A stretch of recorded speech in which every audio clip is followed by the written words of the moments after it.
Welcome to The Practical Coach. We know you're busy, so let's be perfectly practical and proceed.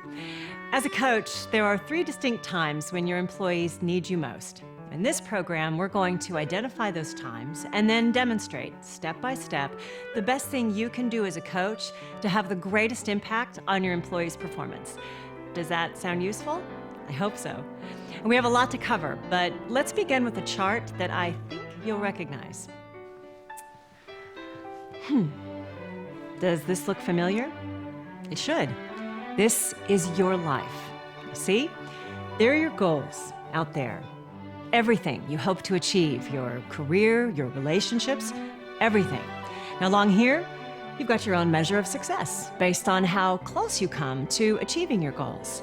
But check out your path over time. You're up, you're down, and what's this over here? You're all over the chart.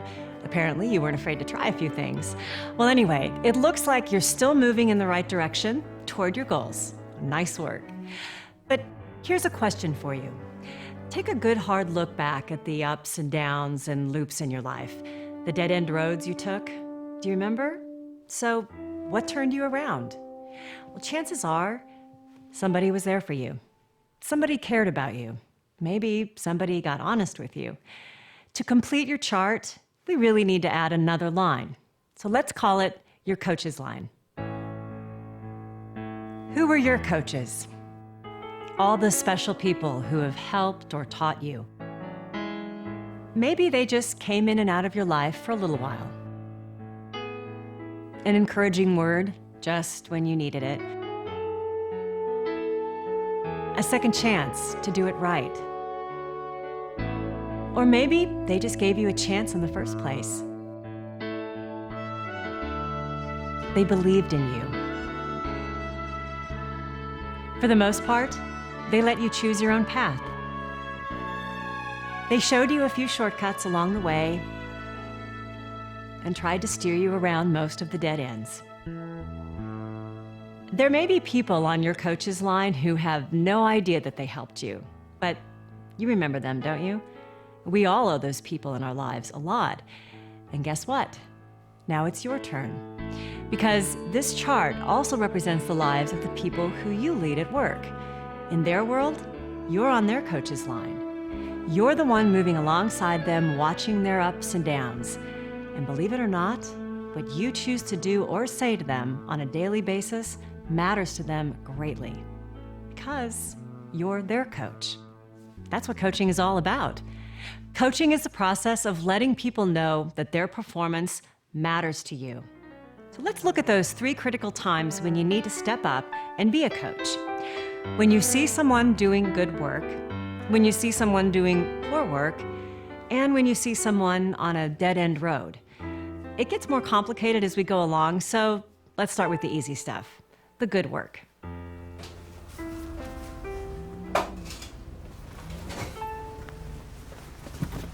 Good night. Good night, Audrey.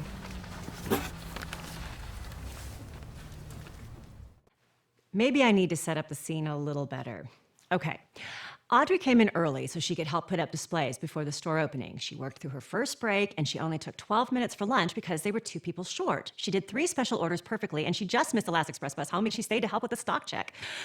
Okay? Now watch it again. Good night. Good night, Audrey.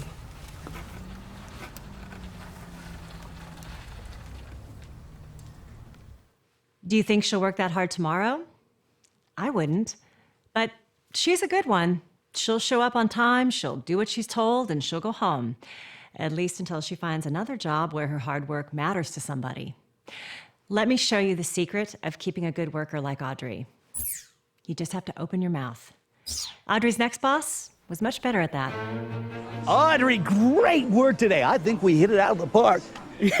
Now there's an open mouth. I just want to tell you that I appreciate all the little things you do around here. You know what I mean. You should have seen some of the losers we used to have around Unfortunately, here in your as position. nice and as rare as it is to get any kind of Great way to go, word today. Audrey has absolutely no idea of what specifically she did right today. Tomorrow is another day. But at least this boss was trying to coach.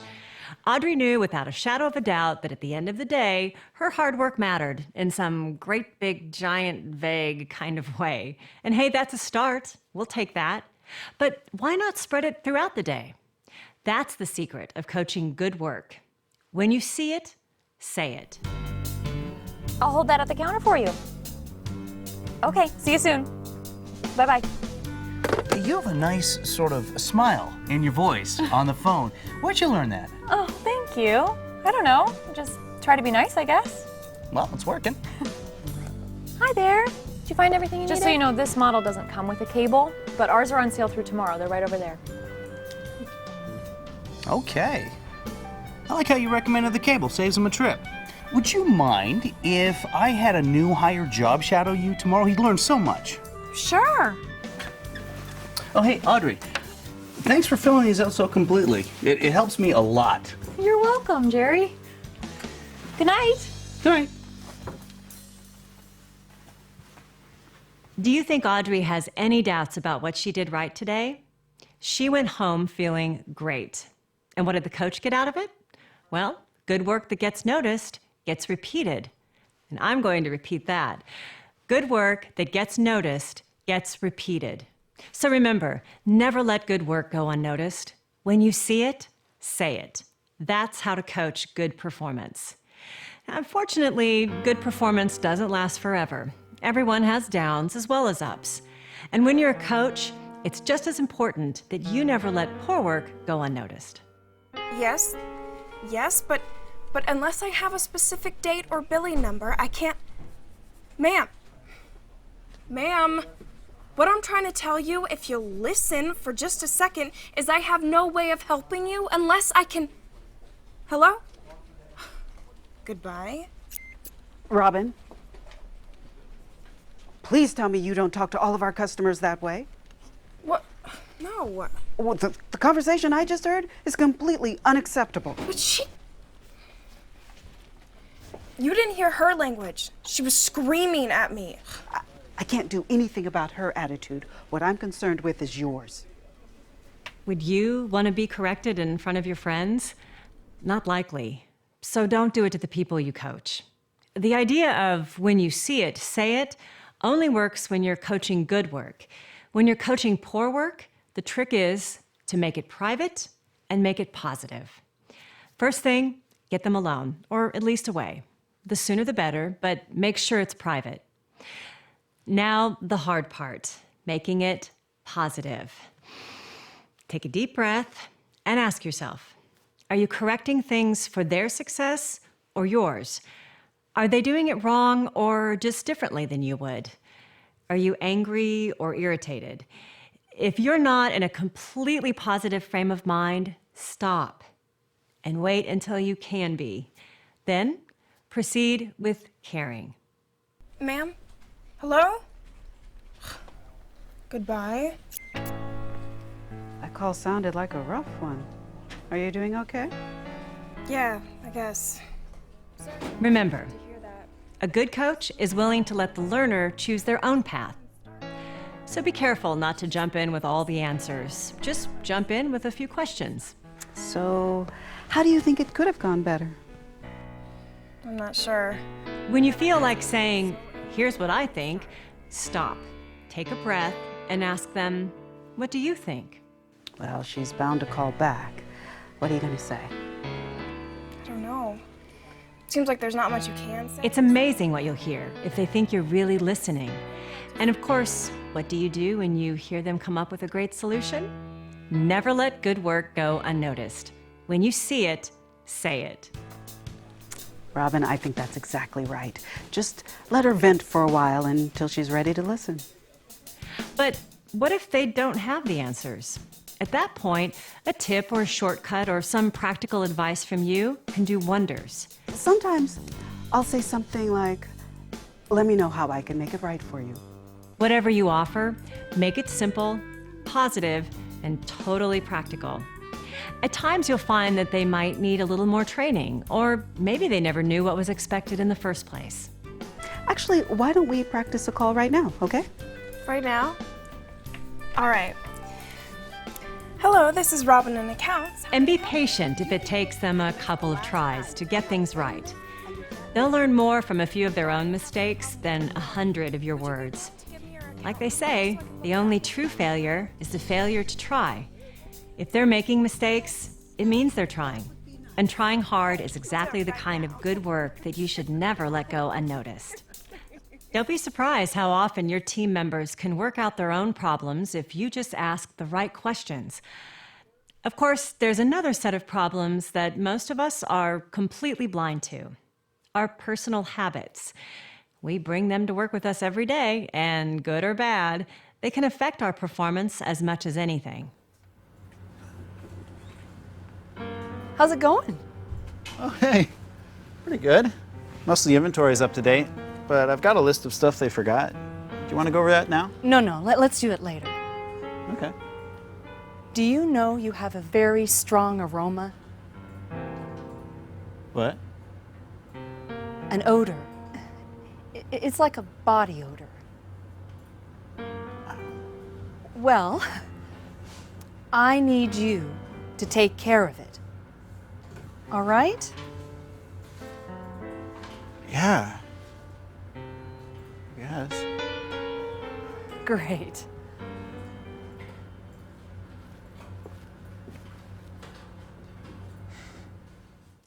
When you're forced to coach one of your team members on a poor personal habit, your best technique can fly out the window. So let's take it one step at a time. Of course, make it private and make it positive is more important than ever. But when things get personal, how you bring up the subject in the first place sets the tone for the entire discussion.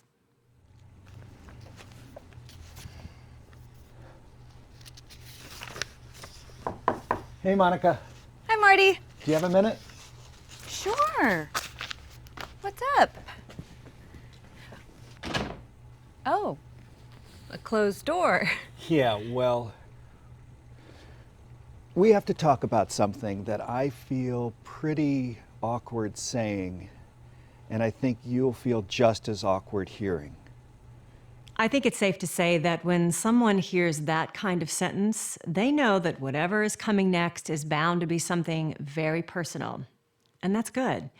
That way, they have a chance to prepare themselves. That's the first secret to bringing up a personal subject. Prepare the team member. The next step? Don't beat around the bush. Be gentle, but direct. There are times when the odor of your body is too noticeable. That was direct. But did you hear the gentle part of that statement? There are times, not all the time, when the odor of your body is too noticeable. Everyone has some kind of odor. So memorize that sentence. There are times when the odor of your body is too noticeable. There are times when your perfume is too noticeable. There are times when your piercings scare some of our customers. Whatever. If you prepare your team member and you're gentle but direct, once you've actually brought up the subject, the worst is usually over. The odor of my body is none of your business. On the other hand, sometimes it can just keep getting worse. This is probably a good time to talk about the whole issue of coaching sidetracks. Now, for the most part, sidetracks are just the natural defense techniques that we all use. When we're uncomfortable, we try to change the subject. When we're confronted, we might try denial, or in this case, a counterattack. If you're doing your job as a coach, you're going to run into sidetracks. But remember, they lead nowhere. You can't win, so don't even start to go there. Just stay on track. Monica, I don't mean to offend you. What I'm asking here is pretty simple. Starting tomorrow, unless there's some medical reason that we haven't talked about, I need you to show up every day with no noticeable odor. That's all that needs to happen here, all right? Gentle but direct when you state both the problem and the solution. Again, Monica, I'm sorry if I offended you in any way. That was certainly not my intention at all. I just brought it up because it's my job and because I want you to succeed. Okay? Correcting poor work is never easy, and correcting poor habits is even harder on both of you. But think about why you do it. If you didn't care, it wouldn't matter. It wouldn't be hard at all. Coaching means you care. So remember, it's the process of letting people know that their performance matters to you. So, you never let good work go unnoticed, and you never let poor work go unnoticed. But what do you do when your team member's path of progress starts looking something like this? When it becomes clear that they're on a dead-end road, you need to turn them around, or you're going to lose them.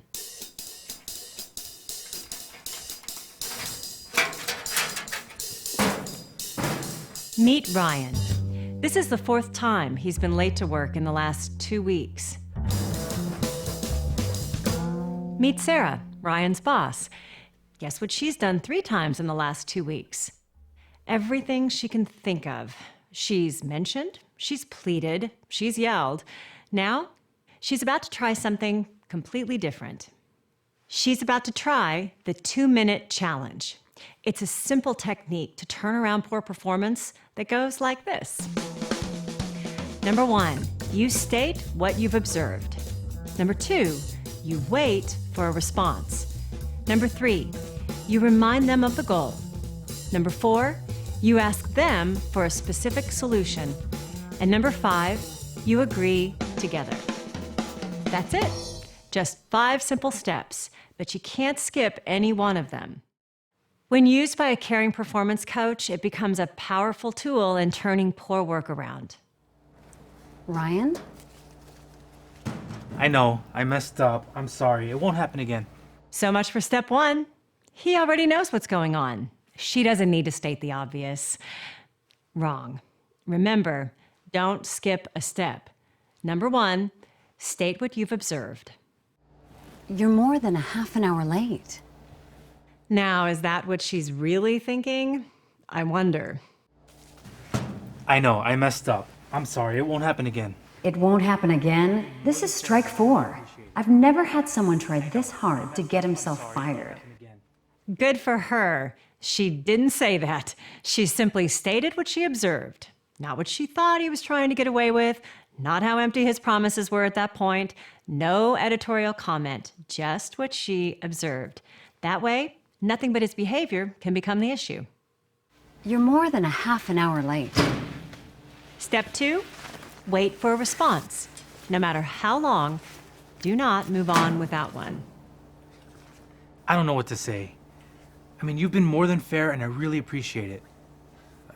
I feel like I let you down. Do you recognize a potential sidetrack when you hear one? This one is called, "Can we change the subject?" Even if Ryan is completely sincere, his relationship with his coach is not the issue right now. That's a sidetrack. He was late this morning. So she stays on track and moves to step 3. She reminds him of the goal. Ryan, I need you to be here on time. Every single day. No exceptions. So how are you going to Absolutely. make... No argument. On time, every day. That's exactly what I'm going to do. That sounds like an agreement, but it's just another sidetrack. This one's called, "If I agree in general, can we avoid specifics?" He can't wait for this to be over, but no specific solution has even been discussed yet. We still need step 4. Ask them for their specific solution. On time, every day.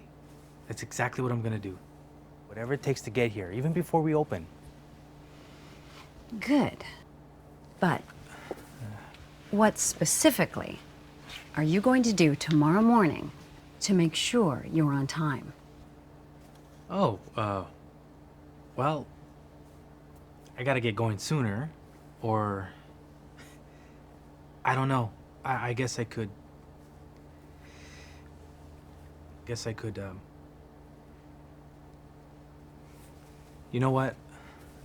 I need to level with you. My wife and I are going through something right now, and I'm not used to having my kid by myself. It's just gonna take a little time to work out a schedule. Finally, the truth. He's obviously having some trouble in his private life. You need to be very sensitive to that. Everyone on your team has a complex life outside of work. They've all made adjustments to be there. So this is the moment of truth in more ways than one. As a coach, what message do you send to the rest of your team if you hold one member to a lower performance standard? It's not easy, but you need to proceed with caring. Ryan, I'm sorry to hear that. I hope things work out for you. It sounds like a lot of people are depending on you right now. Unfortunately, I wish things were different, but we're in a similar situation. We're depending on you as well. We need you to be on time every day, ready to do your part. I know. So, what exactly needs to happen at home tomorrow to make sure we can count on you to be on time? As tough as performance coaching may seem at times, Sarah isn't doing Ryan or his family any favors if she lets him lose his job right now. So she's staying on track with the 2-minute challenge. She stated what she observed, she waited for a response, she reminded him of the goal, and she's just asked him again for his specific solution. I could ask my sister to take my boy to daycare. I'll work it out. Don't worry about it. Great. I bet she'd be happy to help you out right now. Yeah. What's left? Agree on the solution. So, starting tomorrow, I can count on you to... On time. Every day. You bet. And thanks. Thanks for sticking this out, Ryan. You're an important part of our team. And I hope things work out for you at home as well. Yeah, me too. Well, that finally turned out okay. I think. We won't really know until tomorrow morning, will we? That's where follow-up comes in. Follow-up is just another word for noticing. It's part of everything you do as a coach. Hopefully, Ryan won't need another 2-minute challenge on being late, but he may need one on something else. We all need our coaches. Your team is no exception. Hopefully, all they'll need from you is a word of encouragement or some practical advice. A little applause goes a long way. Maybe a shortcut that your coach once shared with you. But sometimes they may need you to step right in front of them, stop them in their tracks, and remind them of how much better they can be. That's your job. You're their coach. You know what? In case you couldn't take notes, would you mind if I do a quick review right now? Great. To start with, what do you do when you notice good work? When you see it, say it. Good work that gets noticed gets repeated, so be as specific as you can. And when you notice poor work, make it private and make it positive. Take a deep breath, then before you jump in with all the answers, start with a few questions. Let them try to choose their own path. And only offer advice that's simple, positive, and totally practical. When it comes to correcting poor habits, the same things apply. Make it private for sure, and as positive as you can. But don't beat around the bush. Be gentle, but direct when you're stating the problem as well as the solution. And of course, beware of defensive sidetracks. They lead nowhere, so don't go down those dead ends. And finally, what do you do if one of your team members is on a dead-end road? Well, it's time for a 2-minute challenge. There's 5 simple steps. Number 1, state what you've observed. Number 2, you wait for a response. Number 3, you remind them of the goal. Number 4, you ask them for a specific solution. And number 5, you agree together. Well, that's about it.